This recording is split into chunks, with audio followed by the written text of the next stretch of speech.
Welcome to the show. My guest today is Stephen Ellis, the Government Solutions Lead at Zoom. Stephen, thanks so much for taking the time to join us.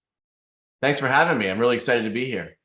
Let me set just a little bit of context for our discussion. Last November, the General Services Administration closed sales on several high-value federal properties at the recommendation of the Public Buildings Reform Board. This was a combination of land and office space that GSA believed were valuable, but were not needed anymore. The sales marked the first of several that the board estimates will bring in about $500 million in revenue over the next year. And this may just be the beginning as agencies reconsider what returning to the office looks like as we learn to live in the pandemic's ebbs and flows. The Office of Personnel Management told agencies in new guidance late last year to assist agencies in updating the current telework and remote work policies, especially as OPM and agencies further define a broad vision for the future of work. OPM told agencies they should strive to fully integrate telework into their culture, providing all employees the opportunity to telework at least occasionally. Over the course of the next year, more agencies will need to make a host of decisions about the future of work, both from an operational perspective, like whether or not they need to reduce office space, and from a managerial perspective, like how they create an inclusive and collaborative environment. So for suggestions about how they could make that all work together, we're going to turn back to Stephen Ellis, the Government Solutions Lead at Zoom. Workforce transformation, we're going through it. It's a constant change, it feels like, but there's this idea of how to bring together the people, the process, and technology. Over the last 2 years, what are you seeing from some of your government clients? What's kind of some of those trends around this idea of workforce transformation? Yeah, thank you, Jason. And a great question. Obviously, we've seen a tremendous change in the last couple of years. And we had maybe that week or that day where we went from everyone being mostly in our offices with remote work, or some people call it telework, being an exception or a one day in some amount of weeks or month, to being basically the way that many people have worked and still do until this day.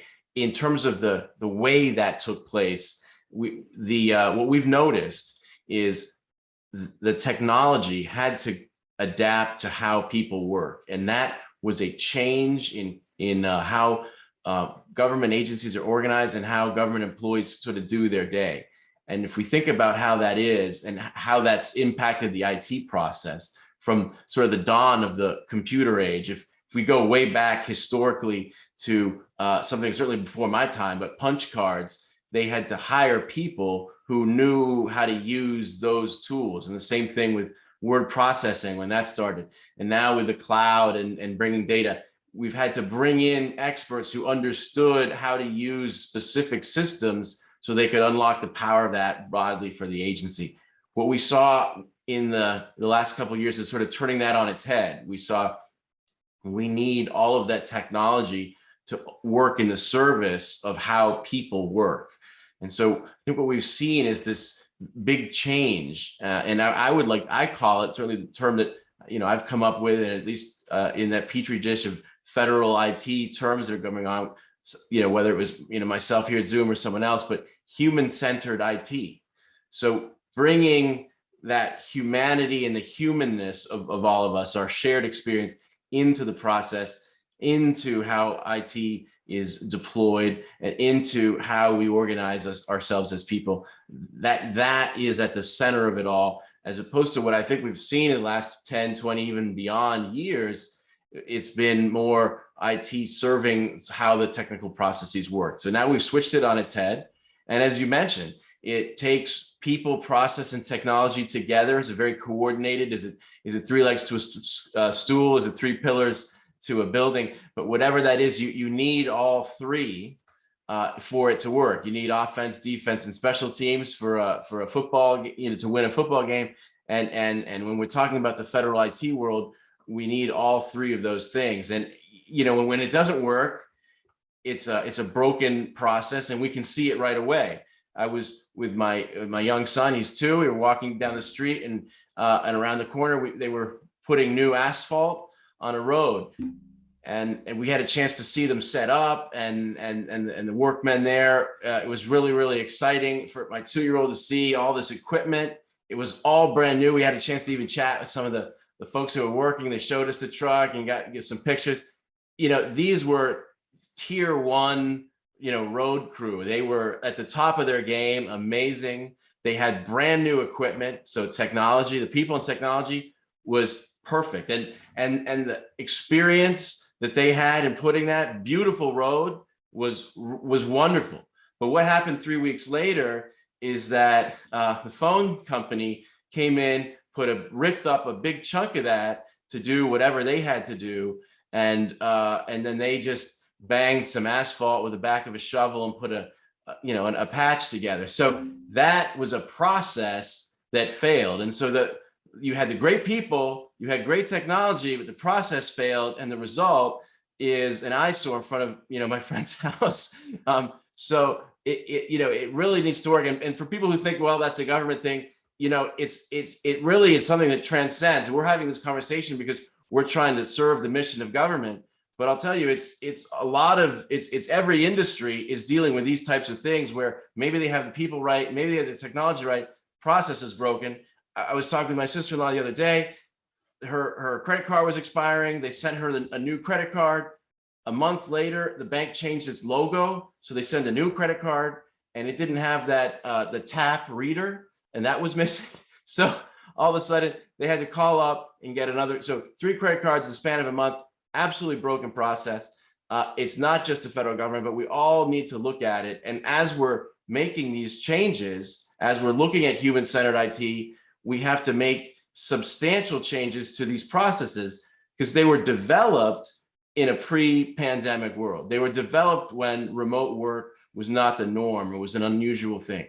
And so what we're seeing now with some of the delays and some of the things that is the SOPs haven't caught up to how we're going to work, how we're going to get information to people, and how that's going to ultimately serve the citizenry. If someone has to get a certified mail to an office and then that has to be opened and scanned and processed when everyone's at home, that process can easily break down. So we really need to evaluate the processes and the technology and the people, of course, but bring them all together in a very human-centered way. And I think that is the innovation that we've seen, where we've seen agencies implementing these processes, looking at technology to serve how people work, to say maybe people want more than just the little webcam on their laptop. Maybe they'd be more comfortable, more polished, more professional in dealing with a citizen on a sensitive topic with a webcam. Maybe that would be helpful. And so when we're looking at that, we know the president's been talking about, you mentioned the work GSA is doing. The president's looking at it on the other end with the executive order for customer experience to say, let's make sure that we're reevaluating those processes by which people interact with government. And then I think that's just as important as people in government interacting with each other and doing a lot of the wonderful work, the critical work, the nation critical work that they do every day. I want to go back to something you said that's really, I think, fascinating, that you hit the nail on the head. In previous generations of technology, you had to bring in that expert to teach you how to use it, or you kind of figured it out, but you just kind of knew enough to get by. But the really smart people were in the back room, and this whole idea of CIOs to move out of the back room into the boardroom that we've been talking about for the last 35 years or so. With platforms like Zoom, we all knew how to use it already. And whether it was by accident or not, we just knew. I bring my camera up, I hit the button, and there I am, and I see you, you see me, and we can talk. Is that part of that process change that you kind of went through that we saw, and that's why agencies are having to take a step back? Because now citizens don't have to show up at the Social Security office. They could just bring their laptop up and solve a problem. Or same thing with, it used to be the phone or the 1-800 number, but now we have this other additional kind of technology that we're all more used to. So agencies then have to mature their processes to take advantage of it. No, absolutely. And I obviously when we're talking about the federal workforce, you're talking about a pretty wide range of generations and experiences. And when you're talking about the public that's served, you're talking about people from the day they're born to, I don't know, 110, 115. I mean, you're talking about an incredible spread of ages, experiences, backgrounds, not to mention different abilities or accessibility challenges that people may have, and then languages. There's a whole host of different reasons.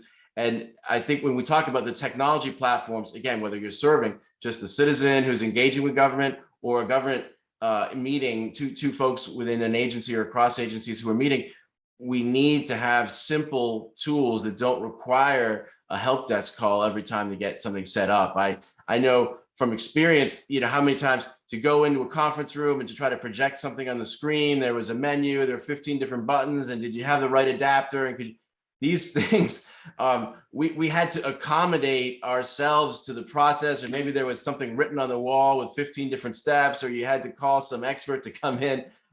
At Zoom, we hope we've developed solutions to help the conference room experience, to help the phone experience, obviously our meeting product, our webinar product.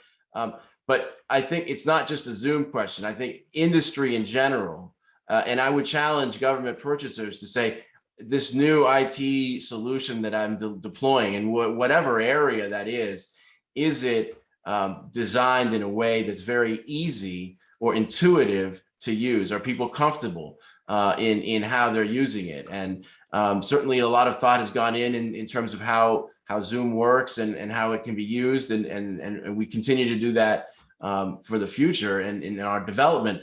And I would imagine that my colleagues across industry are trying to do the same thing. And so I would say to anyone who's out there who's looking at making a federal purchase of some technology, to make sure that it's intuitive and usable, because otherwise that help desk burn, when you have a remote workforce, it's going to be increasingly difficult. The days of being able to walk up and get something figured out are sort of behind us in a way. So, Jason, very astute question, because that is going to be the way forward.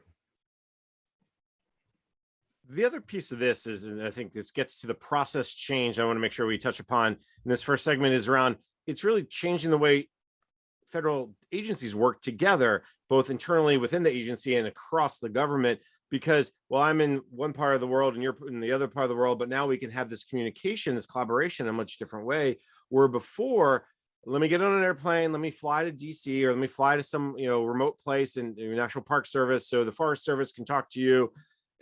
That is also creating this different kind of driving this culture change. What are you seeing from that, and are they changing the processes internally too? Culture is so important. I was watching a movie the other day, and it was sort of this over-the-top boss who was terrible. And he at one point he exclaimed something something like, I pay you to come in here and sit at your desk from 9 to 5 and do your work. And what sort of hit me about that is that mindset is really not the one that's going to be successful going forward.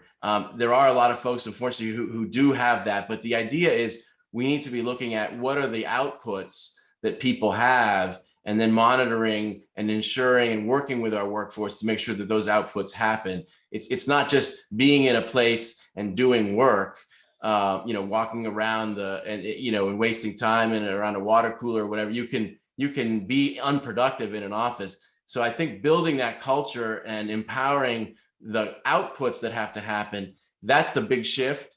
And I think that's where we're going to see a lot of the work going forward. And I think it's so important to have that. I think when we also look at making these types of changes, there's a lot of ways that as we re-envision a process, we can improve it, and building that culture. That's where I think the remote element can really help. We've talked about a lot of different inclusion goals, accessibility goals. We talk about personalities and cultures. We want our federal culture to make sure that, for example, introverted people feel like they're valued and that they're not overwhelmed by information. We want to make sure that we're benefiting from a workforce that's maybe not exclusively within commuting distance to the Capital Beltway region. Maybe there's socioeconomically disadvantaged places in the United States. I was speaking recently with a federal leader who said, why don't we go into places like rural Louisiana and hire folks there and who are just as have a lot of wisdom to bring into the federal mission? That made a lot of sense to say, let's go to other areas where maybe we can get folks who want that 20-year federal career that sometimes in the DC area can be so hard to find. So I think there's a lot of that. And then accessibility. I had a wonderful conversation recently with a handicapped, disabled person and a wheelchair-bound individual, and he was talking about just really preferring remote work in many situations, especially on those snow days, because he would go in and come off the metro and would get salt all over his wheels, would go everywhere into his clothes, and now he doesn't have to deal with any of that. It was a huge burden that was removed. And when I think about it, those are the sorts of cultural elements that I think we can build. And the other area that we can use remote to build culture is maybe there's within an agency a group of people in one office who enjoy Korean food or have ethnic heritage somewhere, or are part of an employee resource group that is has some characteristics to it or affinities. Within in a physical area, maybe there's only a small group of people that would be interested in something along that lines. But if you expand it at the agency level, different buildings, different campuses, different cities, then you can really start to build true community. So I think when we look at culture, there's a lot there that remote experience can really do to improve. And then when we go back and we look at how is technology serving culture, what I would like to say there is, how are we looking at making people feel valued when they're remote? Are they just a voice on the other end of a conference call in a room, or are they more present in a meeting? And I think those are the types of questions when we look at culture that we need to be, developing for sure. And those also are the type of questions we'll try to answer in that next segment. So we're going to take a quick break. When we come back, we'll continue our conversation. You're listening to the discussion Innovation in Government, sponsored by Carahsoft on Federal News Network.